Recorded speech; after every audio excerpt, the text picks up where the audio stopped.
শাহেদের বন্ধু। আমার ছোট ভাইয়ের গলায় ছুরি ধরে আছে। শাহেদ আমাকে বলল, কবুল বলবি না, তোর ভাইয়ের লাশ দেখবি। আমার 8 বছরের ভাইটা ভয়ে চুপসে আছে, চোখ দিয়ে অনর্গল জল পড়ছে, কিন্তু চিৎকার করতে পারছে না ভয়ে। আমার নাম শায়লা, এসএসসি পর্যন্ত পড়াশোনা করেছি। গরিব ঘরের মেয়ে আমি, বেশি পড়াশোনা করার সামর্থ্য নেই। আমার বাবা একজন কৃষক, ঘরেতে ইনকাম করার মতো শুধু আমার বাবাই একজন। ভাই বোনের মধ্যে আমি, আমার ছোট ভাই রায়হান, সে এখন 3য় শ্রেণীর ছাত্র। আমি ঘরে বসেই টেলারি করি, তাতে করে আমাদের সংসারটা ভালোভাবে চলে যায়। আমি একটা ছেলেকে ভালোবাসি, নাম শিপন। সে এখন চট্টগ্রামে একটা অফিসে চাকরি করে, নতুন জয়েন হয়েছে, এই 2 মাস হচ্ছে।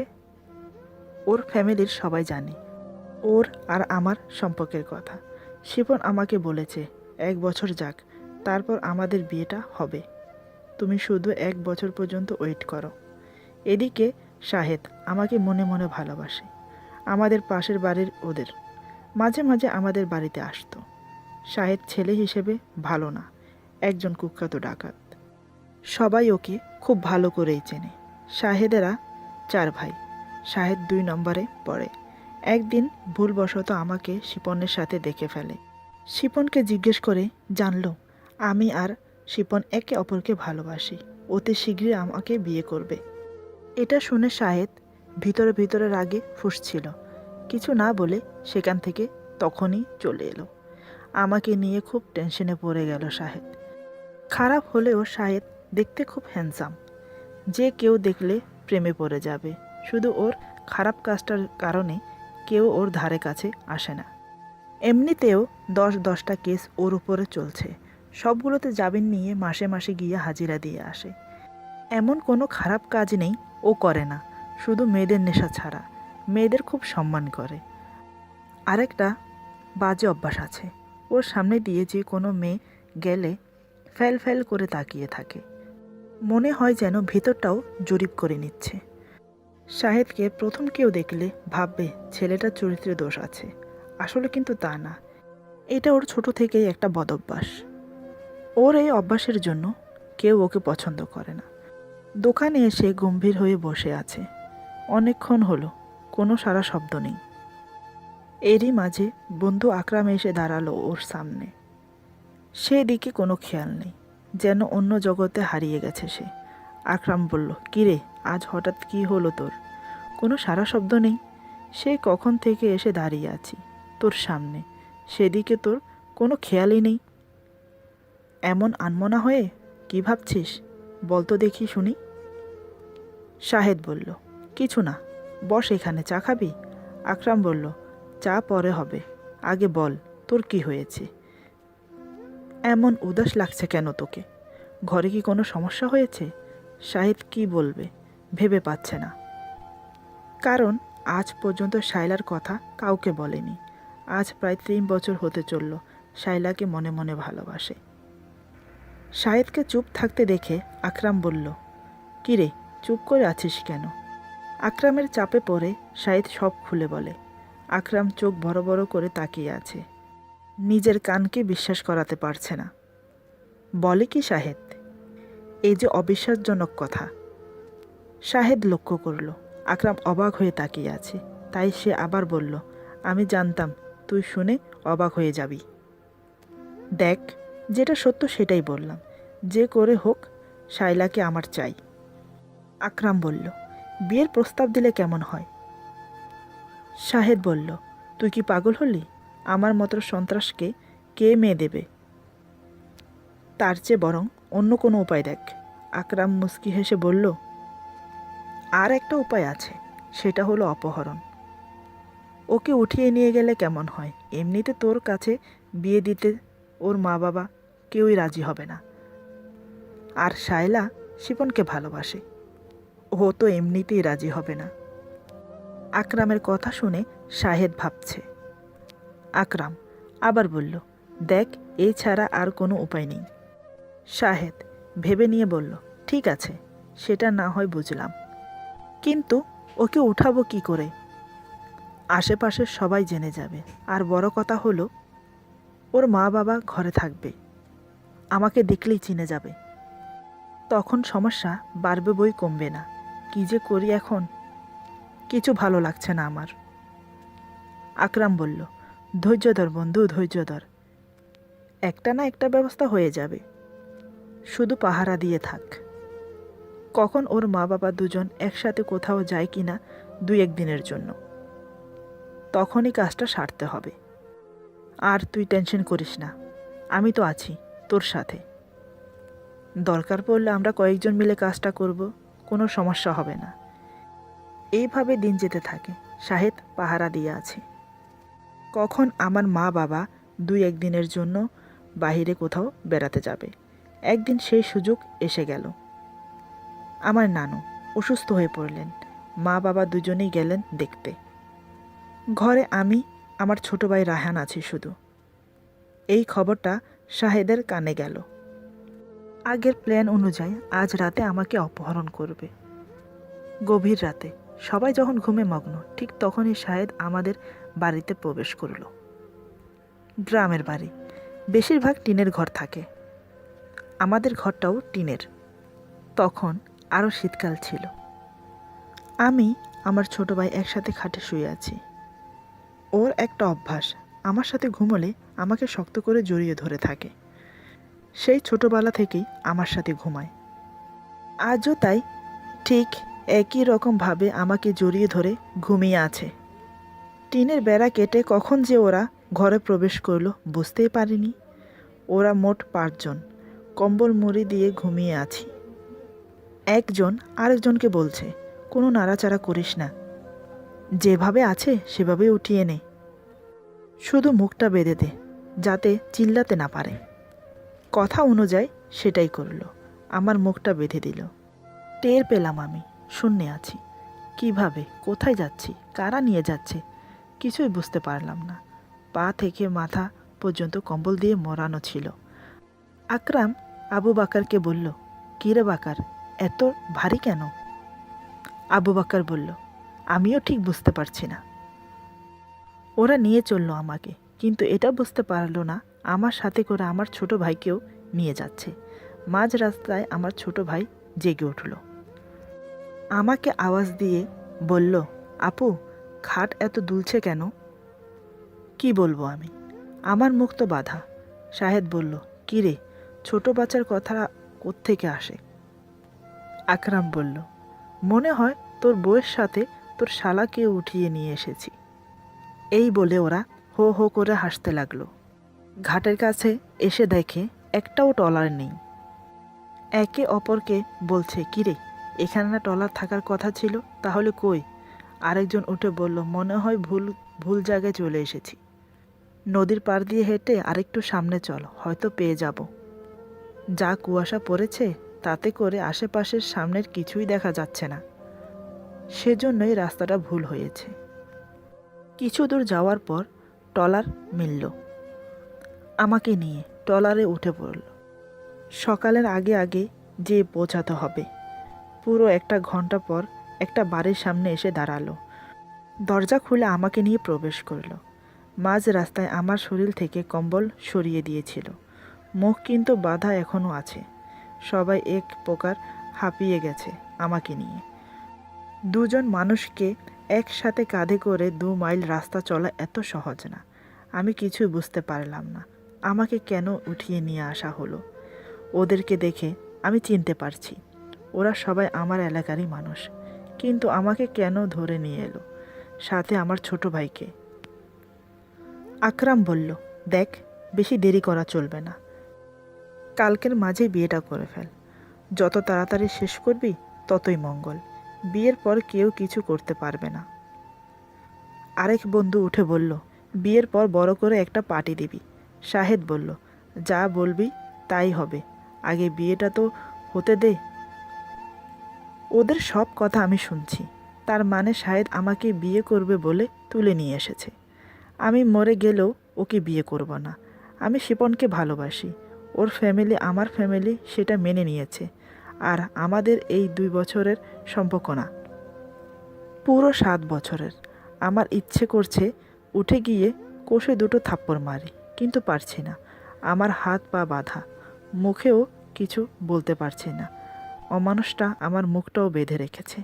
দেখতে দেখতে সকাল হয়ে গেল। আমার হাত পায়ের আর মুখের বাঁধন খুলে দিল। এতক্ষণে স্বস্তির নিঃশ্বাস নিতে পারলাম। কিছুক্ষণ নীরব থেকে তীক্ষ্ণ দৃষ্টিতে তাকিয়ে বললাম, আমাকে এখানে কেন নিয়ে এসেছেন? আপনার মতলব কি? কি চান আপনি? শাহেদ বলল, বেশি কিছু না, তোমাকে আমার বউ বানাতে চাই। ওর কথা শুনে আমার খুব রাগ হলো। তারপরও নিজেকে সংযোগ করে বললাম, দেখুন, আমি মরে গেলেও আপনাকে বিয়ে করব না। আপনি তো জানেন আমি শিপনকে ভালোবাসি। এমনিতেও আমাদের দুপক্ষের ফ্যামিলিতে মেনে নিয়েছে। আমাকে মাফ করেন, আমি আপনাকে বিয়ে করতে পারবো না। আমার কথায় শাহেদ কিছু বলল না, মাথা নিচু করে চলে গেল। আকরাম বলল, দেখো শায়লা, তোমাকে শাহেদ বিয়ে করবে, এটাই সত্যি। তুমি যত কিছুই করো, কোনো লাভ হবে না। তারপর ওরা আমাকে রুমে রেখে বাহিরে চলে গেল।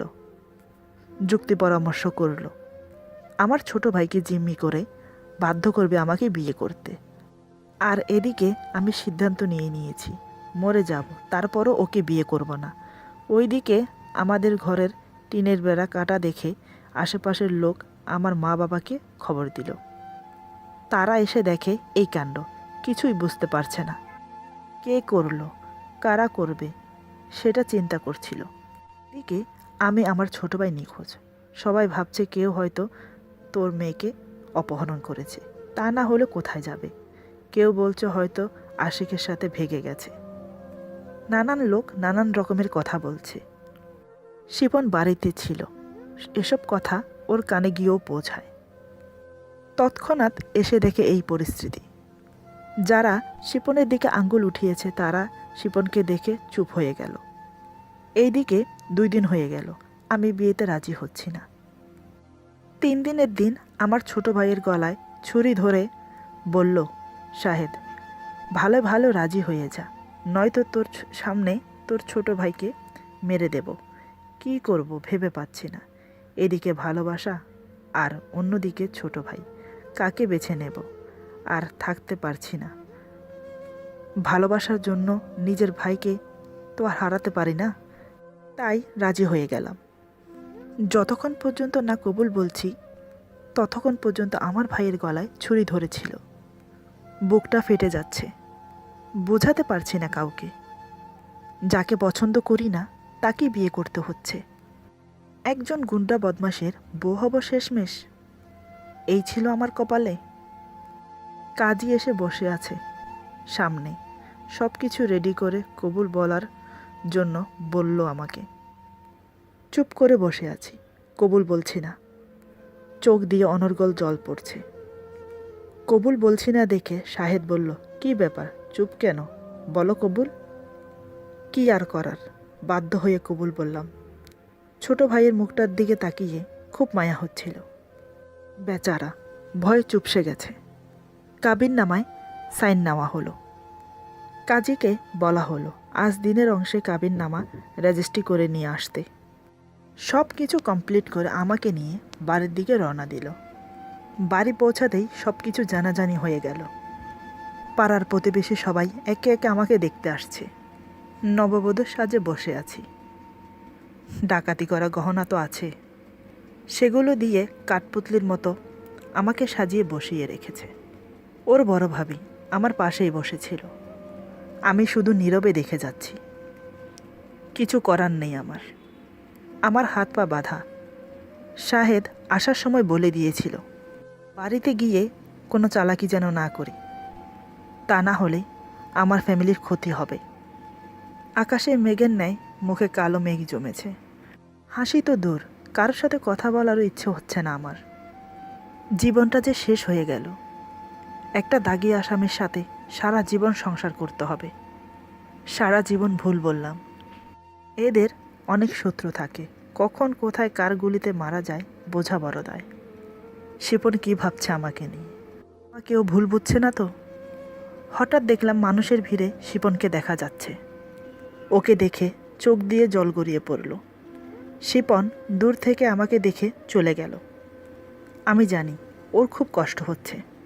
ভালোবাসার মানুষটা যখন অন্য কারো হয়ে যায় তখন দুনিয়াটা উল্টাপাল্টা হয়ে যায়। নিজেকে তখন খুব অসহায় মনে হয়। ওর আর আমার ক্ষেত্রেও তাই ঘটল। সেদিন কোনো মতে কেটে গেল। আমাদেরকে বাসর ঘরে দেয়া হলো না। ভাবি বলল, প্রথম রাত বাসর করতে নেই, যা হবার কালকে হবে। এর মাঝে মাঝে শাহিদ আমাকে এসে দেখে যাচ্ছে। ও খুব খুশি আমাকে নিজের করে পেয়ে। ওর অন্তরাত্মার বিশ্বাস খুব অটল। ওর বিশ্বাস ভালোবাসা দিয়ে আমাকে জয় করবে।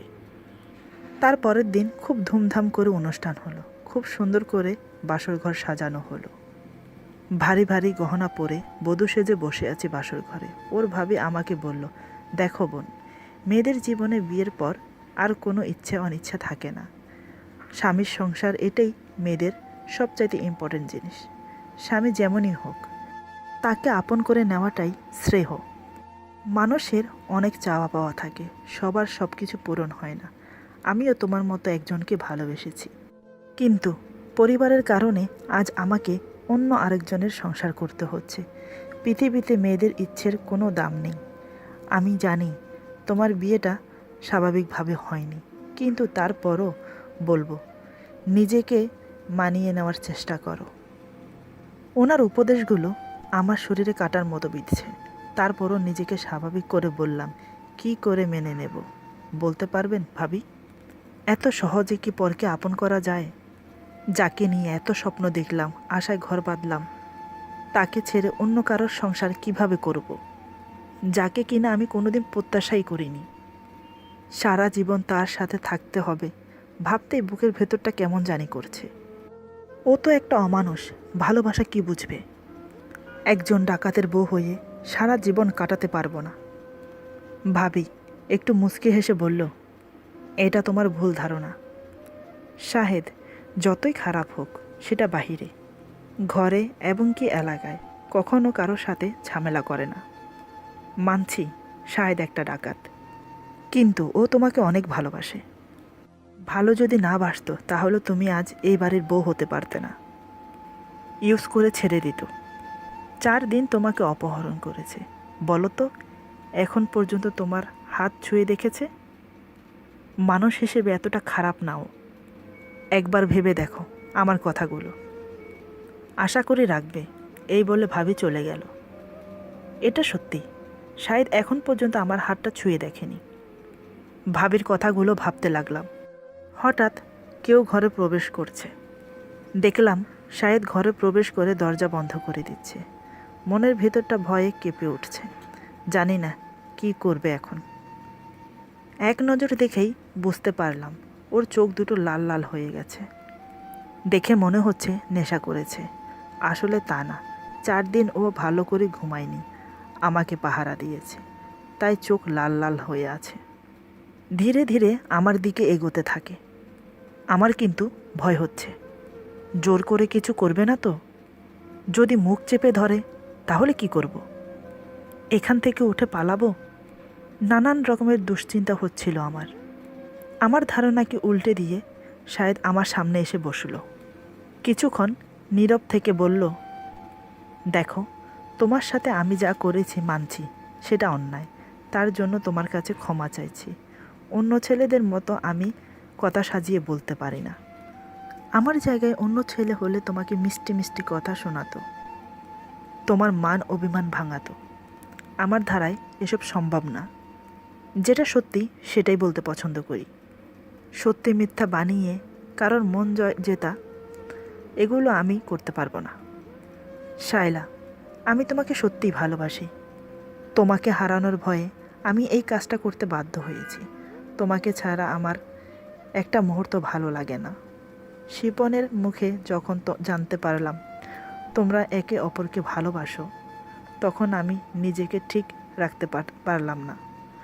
এই জীবনে ভালোবাসা কী জিনিস আমি পাইনি। মা সে আগেই মারা গেছে। বাবা সব সময় নিজের কাজকর্ম নিয়ে থাকতো। আমরা কি করছি কি না করছি সেদিকে কোনো খেয়ালই ছিল না বাবার। আমি জানি আমি খারাপ কাজ করি, সবাই আমাকে খারাপ ভাবে। একটা কথা বলতে পারো, কার জন্য ভালো হয়ে থাকব? আমার যে কেউ নেই ভালোবাসার মতো। অনেক ইচ্ছে হয় আমাকেও কেউ ভালোবাসুক, আমিও কাউকে ভালোবেসে বাঁচব। কেউ নেই, সম্পূর্ণ একা আমি। হঠাৎ তোমাকে ভালোবাসতে শুরু করি, তোমার মাঝে আমার দুনিয়া দেখি। তাই তোমাকে ছাড়তে পারলাম না, জোরপূর্বক তোমাকে বিয়ে করি। ওর কথাগুলো শুনে আমার খুব খারাপ লাগলো। ওর উপরে যা অভিযোগ ছিল সব এক নিমেষে শেষ হয়ে গেল। সত্যি মানুষটা কত অসহায়। আমরা শুধু ওর বাহিরের রূপটাই দেখি। ভাবনায় ছেদ পড়ল শাহেদের কথায়। শাহেদ বলল, আজ আমাদের বাসর রাত। জানি তুমি আমাকে ঘৃণা করো, আমি তোমাকে জোর করব না, তারপরও অনুরোধ করব, তুমি আমাকে ভালোবেসে আপন করে নাও প্লিজ। এই বলে আমার কোলে মাথা রেখে কান্নায় ভেঙে পড়ল। আমি কি করব ভেবে পাচ্ছি না। আজকের পর্ব এখানেই শেষ করলাম, বাকি অংশ অতি শীঘ্রই আসবে। আশা করি গল্পটি আপনাদের ভালো লাগবে। এটা একটা বাস্তব ঘটনা। ঘটনাটা ঘটেছে আমার আঙ্কেলের ফ্রেন্ডের সাথে। ওনার লাইফ হিস্টোরি আপনাদের সাথে শেয়ার করলাম আমার মাধ্যমে। আমার চ্যানেলটাকে সাবস্ক্রাইব করুন প্লিজ, আর বন্ধুদের সাথে বেশি বেশি করে শেয়ার করুন। আমাদের